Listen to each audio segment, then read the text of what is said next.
કેવી રીતના આ સરકાર દ્વારા આમ જો કેવા નાટક છે આ બધા જો રોડની વચોવચ થાંભલો છે.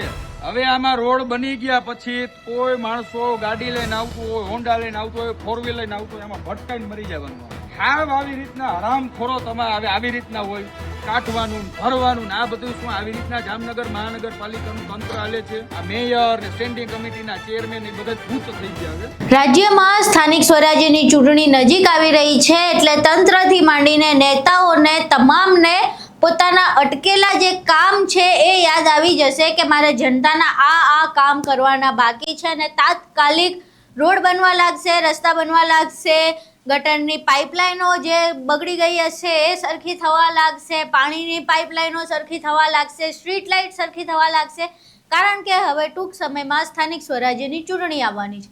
આવું જ કંઈક જામનગરમાં પણ થયું, પરંતુ જામનગરમાં નગરપાલિકાએ પોતાની બુદ્ધિનું પ્રદર્શન કરી નાખ્યું. કારણ કે નગરપાલિકાએ રોડ તો બનાવ્યો પરંતુ એ ભૂલી ગયા કે અહીંયા વચ્ચે એવડો મોટો થાંભલો છે કે આ રોડ કોઈના કામ જ નથી આવવાનો. શું છે સમગ્ર ઘટના, તમામ વિશે વિગતવાર ચર્ચા કરીશું. નમસ્કાર, તમે જોઈ રહ્યા છો ચક્રવાત ન્યૂઝ. હું આપની સાથે હેમલ.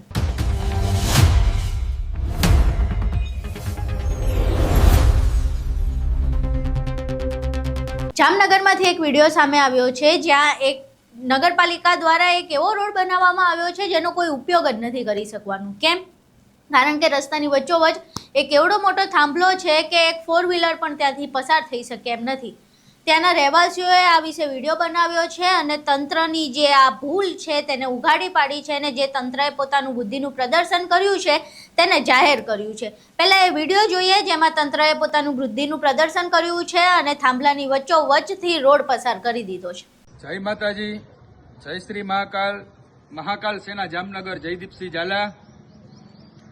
વોર્ડ નંબર 2 માં જે ડીપી કપાત વાળો રોડ છે એમાં કેવી રીતના આ સરકાર દ્વારા આમ જો કેવા નાટક છે આ બધા જો આ રોડ છે, આ રોડની વચોવચ થાંભલો છે. હવે આમાં રોડ બની ગયા પછી કોઈ માણસો ગાડી લઈને આવતું હોય, હોન્ડા લઈને આવતું હોય, ફોર વ્હીલર લઈને આવતું હોય, એમાં ભટકાઈને મરી જવાનું. આમાં હાવ આવી રીતના હરામખોરો તમારે આવી રીતના હોય, રોડ વચ્ચોવચ થાંભલા ખોડીને રાખ્યા છે. રોડ બનતો હોય એ પહેલા તમારી ફરજ છે કે એને ટ્રાન્સફર કરવો. આ જેએમસીના અધિકારીઓ સાથે મેં વાતચીત કરી તો એ લોકો એમ કીધું કે પીજીવીસીએલના લોકોને અમે 1.5 મહિના પહેલા અમે લેટર આપી દીધેલ છે, છતાં એ લોકોએ કામગીરી કરેલ નથી.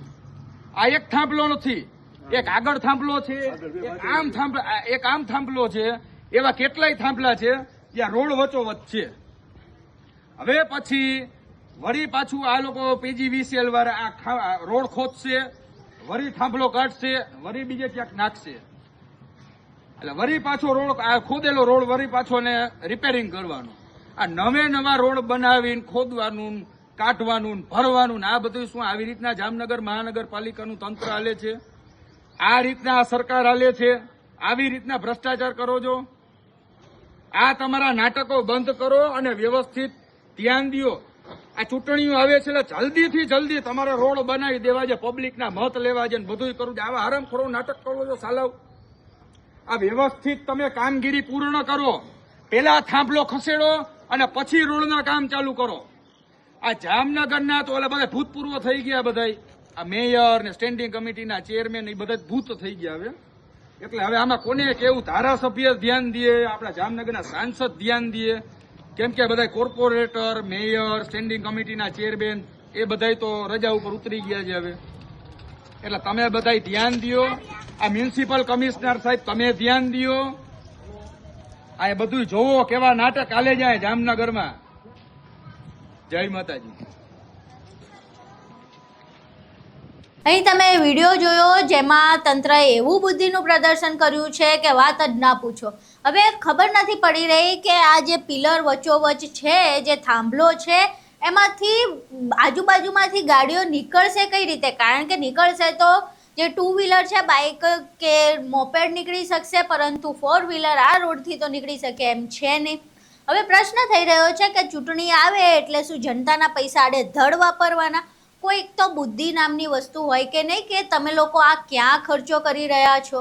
પાછું જે ભૂલ થઈ છે એ ભૂલની જવાબદેહી આપનારું કોઈ નથી, કોઈ જવાબદેહી લેવા તૈયાર નથી કે આ અમારા દ્વારા ભૂલ થઈ છે.